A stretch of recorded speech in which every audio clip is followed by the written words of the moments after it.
بسم اللہ الرحمن الرحیم۔ السلام علیکم دوستو ایک دفعہ پھر آپ کی خدمت میں حاضر ہیں ایک نئے موضوع اور ایک نئی ویڈیو کے ساتھ۔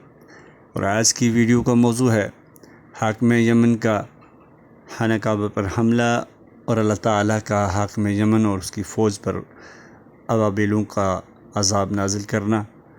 ویڈیو کی طرف بڑھنے سے پہلے آپ تمام احباب سے حسب سابق گزارش ہے کہ چینل کو سبسکرائب کریں اور ویڈیو کو اینڈ تک واچ کریں اور لائک کریں۔ ناظرین اکرام، ابرہہ یمن کا عیسائی حاکم تھا۔ حج کے دنوں میں اس نے دیکھا کہ لوگ بیت اللہ کا حج کرنے کے لیے جاتے ہیں۔ اس نے اپنے لوگوں سے پوچھا یہ لوگ کہاں جاتے ہیں؟ اسے جواب ملا بیت اللہ کا حج کرنے کے لیے مکہ جاتے ہیں۔ اس نے پوچھا بیت اللہ کس چیز کا بنا ہوا ہے؟ اسے بتایا گیا پتھروں کا۔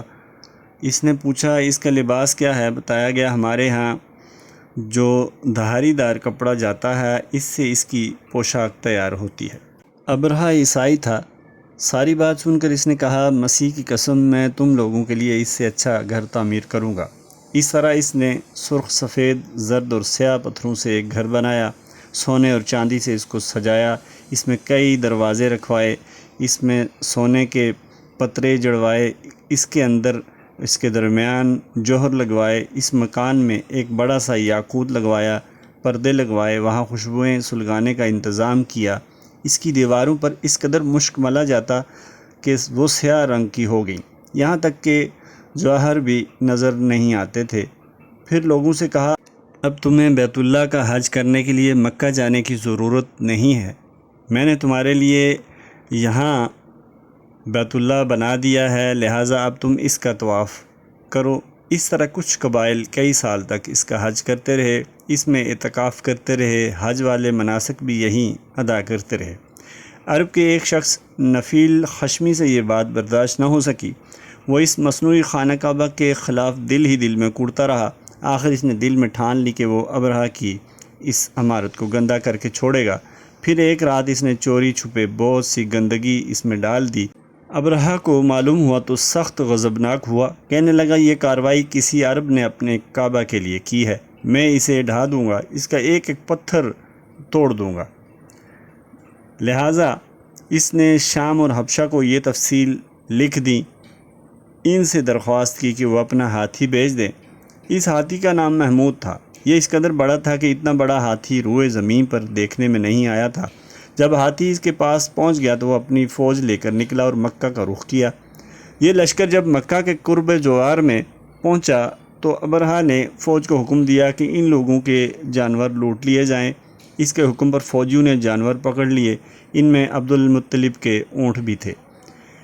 نفیل بھی اس لشکر میں ابرہہ کے ساتھ موجود تھا اور یہ عبد المطلب کا دوست تھا۔ عبد المطلب اس سے ملے، اونٹوں کے سلسلے میں بات کی۔ نفیل نے ابرہہ سے کہا قریش کا سردار عبد المطلب ملنا چاہتا ہے، یہ شخص تمام عرب کا سردار ہے، شرف اور بزرگی سے حاصل ہے، لوگوں میں اس کا بہت بڑا اثر ہے، لوگوں کو اچھے اچھے گھوڑے دیتا ہے، انہیں عطیات دیتا ہے، کھانا کھلاتا ہے۔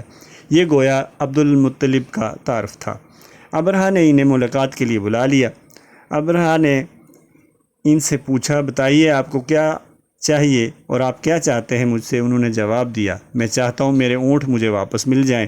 ان کی بات سن کر ابرہہ بہت حیران ہوا۔ اس نے کہا مجھے تو بتایا گیا تھا کہ آپ عرب کے سردار ہیں، بہت عزت اور بزرگی کے مالک ہیں، لیکن لگتا ہے مجھ سے غلط بیانی کی گئی ہے، کیونکہ میرا خیال تھا کہ آپ مجھ سے بیت اللہ کے بارے میں بات کریں گے جس کو میں گرانے آیا ہوں اور جس کے ساتھ آپ سب کی عزت وابستہ ہے، لیکن آپ نے تو سرے سے اس کی بات ہی نہیں کی اور اپنے اونٹوں کا رونا لے کر بیٹھ گئے۔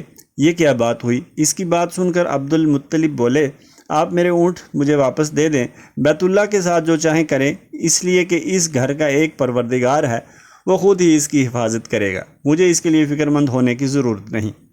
ان کی بات سن کر ابرہہ نے حکم دیا ان کے اونٹ واپس دے دیے جائیں۔ جب انہیں ان کے اونٹ مل گئے تو انہوں نے ان کے سموں پر چمڑے چڑھا دیے اور ان پر نشان بھی لگا دیے، انہیں قربانی کے لیے وقف کر کے حرم میں چھوڑ دیا تاکہ پھر کوئی انہیں پکڑ لے تو حرم کا پروردگار ان پر غضبناک ہو۔ پھر عبد المطلب ہیرا پہاڑ پر چڑھ گئے۔ ان کے ساتھ ان کے دوست تھے۔ انہوں نے اللہ سے درخواست کی، اے اللہ، انسان اپنے سامان کی حفاظت کرتا ہے، تو اپنے سامان کی حفاظت کر۔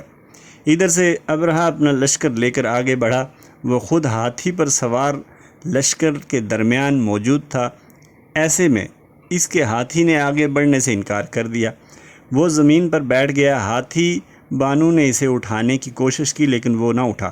انہوں نے اس کے سر پر ضربیں لگائیں، آنکس چبھوئے مگر وہ کھڑا نہ ہوا۔ کچھ سوچ کر انہوں نے اس کا رخ یمن کی طرف کیا تو وہ پھر فوراً سے چلنے لگا۔ اس کا رخ پھر مکہ کی طرف کیا گیا تو پھر رک گیا۔ ہاتھی بانو نے یہ تجربہ بار بار کیا۔ آخر ابرہہ نے حکم دیا ہاتھی کو شراب پلائی جائے تاکہ نشے میں اسے کچھ یاد نہ رہے اور ہم اسے مکہ کی طرف آگے بڑھا سکیں۔ چنانچہ اسے شراب پلائی گئی لیکن اس پر اس کا کوئی اثر نہ ہوا۔ ابرہہ کے ہاتھی کو اٹھانے کی مسلسل کوشش جاری تھی کہ اچانک سمندر کی طرف سے ان کی طرف اللہ تعالیٰ نے ابابیلوں کو بھیج دیا۔ وہ ٹڈیوں کے جھنڈ کی طرح آئیں۔ دوسری طرف عبد المطلب مکہ میں داخل ہوئے، حرم میں پہنچے اور کعبہ کے دروازے کی زنجیر پکڑ کر ابرہہ اور اس کے لشکر کے خلاف فتح کی دعا مانگی۔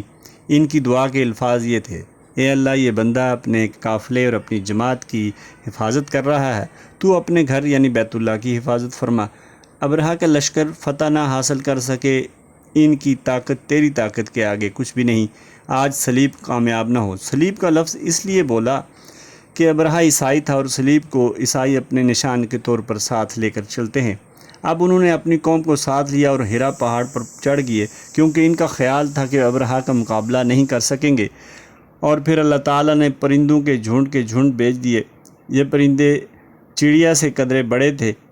ان میں سے ہر پرندے کی چونچ میں پتھر کے 3 ٹکڑے تھے۔ یہ پتھر پرندوں نے ابرہہ کے لشکر پر گرانے شروع کیے۔ جو ہی یہ پتھر ان پر گرے، ان کے ٹکڑے ٹکڑے ہو گئے، بالکل اسی طرح جیسے آج کسی جگہ اوپر سے بم گرایا جائے تو جسموں کے ٹکڑے اڑ جاتے ہیں۔ ابرہہ کا ہاتھی محمود البتہ ان کنکریوں سے محفوظ رہا، باقی سب ہاتھی تیس نیس ہو گئے۔ یہ ہاتھی 13 عدد تھے، سب کے سب کھائے ہوئے نحوست کے مانند ہو گئے، جیسا کہ سورۃ الفیل میں آتا ہے۔ ابرہہ اور اس کے ساتھی تباہی کا یہ منظر دیکھ کر بری طرح بھاگے، لیکن پرندوں نے ان کو بھی نہ چھوڑا۔ ابرہہ کے بارے میں طبقات میں لکھا ہے کہ اس کے جسم کا ایک ایک عضو الگ ہو کر گرتا چلا گیا، یعنی وہ بھاگ رہا تھا اور اس کے جسم کا ایک ایک حصہ الگ ہو کر گر رہا تھا۔ دوسری طرف عبد المطلب اس انتظار میں تھے کہ حملہ کب ہوتا ہے، لیکن حملہ آور جب مکہ میں داخل نہ ہوئے تو وہ حالات معلوم کرنے کے لیے نیچے اترے، مگر مکہ سے باہر آئے تب انہوں نے دیکھا سارا لشکر تباہ ہو چکا تھا۔ خوب مال غنیمت ان کے ہاتھ لگا، بے شمار سامان ہاتھ آیا، مال میں سونا چاندی بھی بے تحاشا تھا۔ لشکر میں سے کچھ لوگ ایسے بھی تھے جو واپس نہیں بھاگے تھے، یہ مکہ میں رہ گئے تھے۔ ان میں ابرہہ کے ہاتھی کا مہاوت بھی تھا جو محمود کو آگے لانے میں ناکام رہا تھا۔ ناظرین اکرام، یہ تھی آج کی ویڈیو۔ امید ہے آپ کو ویڈیو پسند آئی ہوگی۔ اس ویڈیو میں ہم نے آپ کو اختصار کے ساتھ بتایا کہ خانہ کعبہ پر جو حملہ ہوا تھا اور جو تاریخ میں بہت مشہور واقعہ ہے کہ خانہ کعبہ پر حملہ ہوا اور حملہ آوروں پر اللہ تعالیٰ نے ابابیلوں کے ذریعے عذاب نازل کیا اور کنکریوں کی مدد سے ان کو تباہ و برباد کیا، تو وہ اختصار کے ساتھ آپ کے سامنے بیان کیا گیا۔ اللہ تعالیٰ ہم سب کو اپنے پیارے نبی صلی اللہ علیہ وآلہ وسلم کے احکامات کے مطابق زندگی گزارنے اور ان کی سنتوں کے مطابق زندگی گزارنے کی توفیق عنایت فرمائے۔ اللہ تعالیٰ ہم سب کا حامی و ناصر ہو۔ اگلی ویڈیو تک کے لیے اجازت دیجیے۔ اللہ نگہبان۔